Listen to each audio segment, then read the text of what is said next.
النهارده ان شاء الله هنقرا الموديل دوت ونحطه على باترون الجيب الصق. اللي مش عارف يعمل جيب الصق يرجع للفيديو بتاع الباترون الجيبه، وانا هحط لكم برضو اللينك بتاعه في صندوق الوصف. خلاص، اول حاجه لازم نشوف اول حاجه قبل اول حاجه بنقراها نشوفه هل الربعين او الاربع تربع متماثلين. الجيبه دي وش الامام بتاعها شبه الخلف، تمام؟ يبقى هنشتغل على الامام مثلا، يبقى هنشتغل ربع واحد بس نشتغل عليه الاربع تربع بتوع الجيبه. اول حاجه نشوف الربعين بتوع اليمين والشمال شبه بعض في الجيبه دي. ايوه، اليمين شبه الشمال، يبقى احنا هنشتغل على ربع على الربع هنقصه على 4 مرات للجيبه كلها.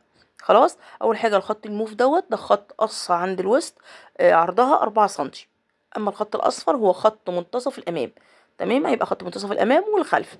يلا بينا بقى، حضرنا كده ربع جيبه نشتغل عليها الاربع تربع. ربع واحد وهو هيتقص على 4 مرات. اول حاجه نزلنا القصه اللي هي 4 سنتي اللي عند الوسط اللي هي بخط الموف دوت، ودي هتتفصل عشان تقص على مجوز مقفول. خلاص، وبعد كده هنيجي عند خط الجنب اللي هو هنحدد بقى مكان السهم الاخضر دوت.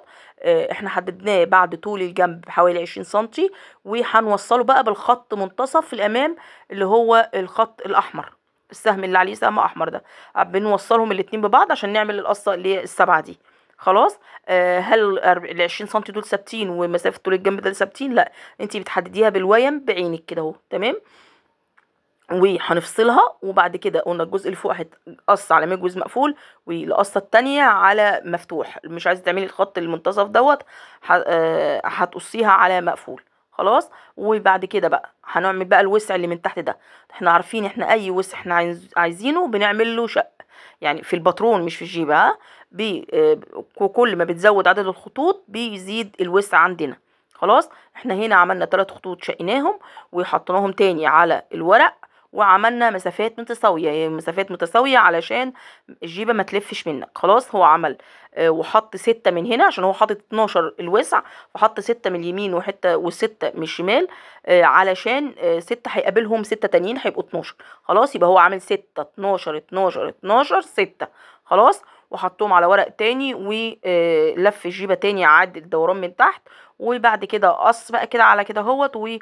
بعد كده حط الجزء ده قصه على مقفول. الجزء ده قصه على مقفول، تمام، وقصه كده 4 مرات. يبقى وكده خلص معانا الموديل. اشوفكم ان شاء الله في موديل جديد. ما تنسوش اللايك والشير.